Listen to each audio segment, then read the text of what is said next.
Joel's one. That octopus thing I read when I was in third standard.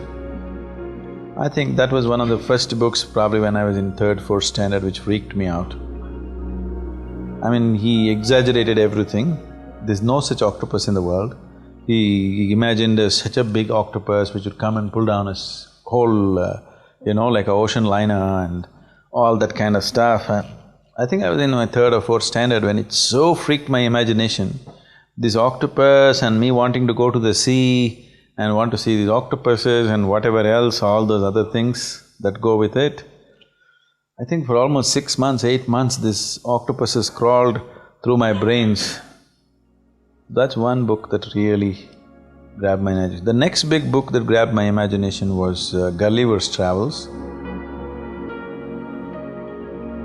I wanted to go to those islands and meet those little people and kick them around a little bit and just the idea, because when you're 7, 8, you're a bloody Lilliput in the world, everybody is taller than you and everybody thinks he's adult and everybody… Because I could think like them, I could feel like them, but they always thought you're a Lilliput. So I wanted to go to that island and meet these really little ones and kick them around a little bit as they were doing, adults were doing to me.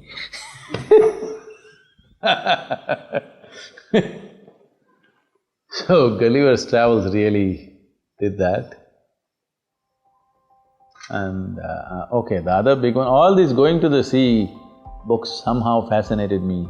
Robinson Crusoe just freaked me out. I really wanted to go away. When we were in 9th standard, me and my friends planned, we'll build a craft and we will go off to Tahiti. We wanted to just go away, 3-4 of us, we want to build a boat and sail away to Tahiti.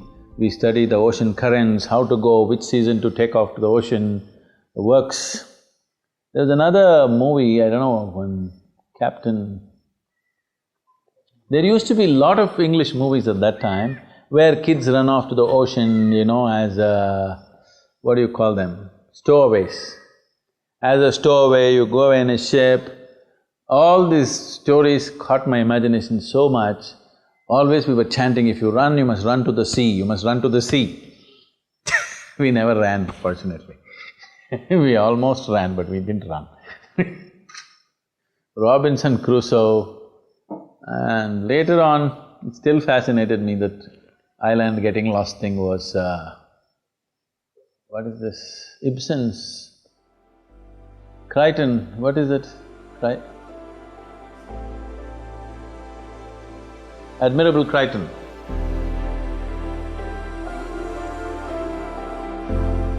So here a whole English family in the Victorian age, they go on a ship and they crash and they get lost on an island. So suddenly the whole life gets reversed. These English dandies can't survive on an island, they don't know anything, how to do anything, they don't know how to strike a matchbox.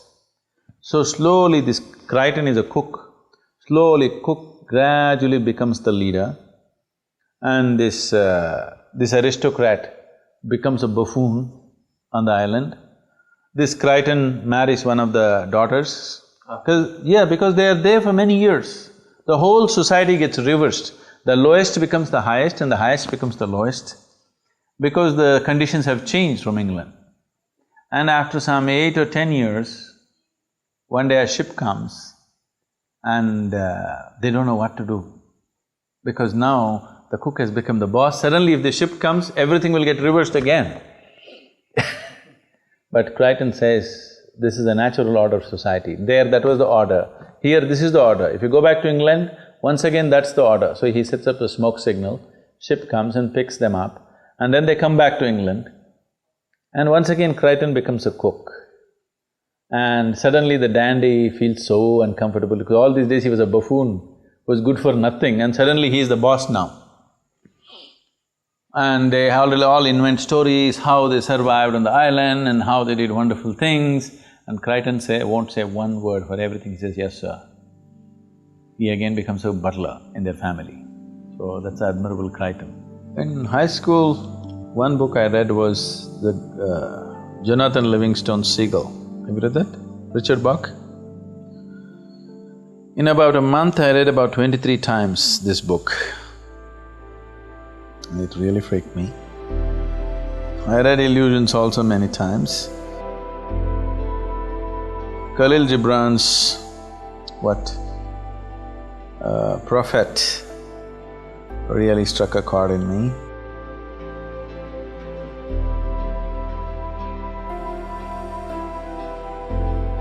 More than that, Mikhail Hami's The Book of Mirdad, oh, that was wonderful.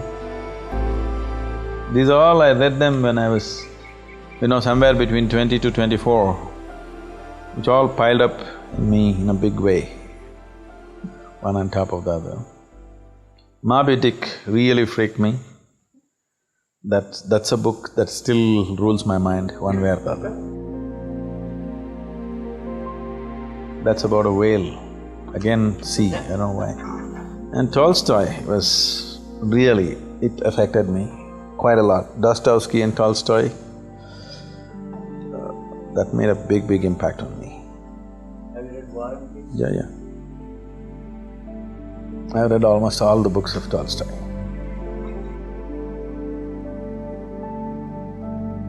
They were all Russian books and available at 2 rupees, 3 rupees. I bought up a whole library of Russian books and read them up.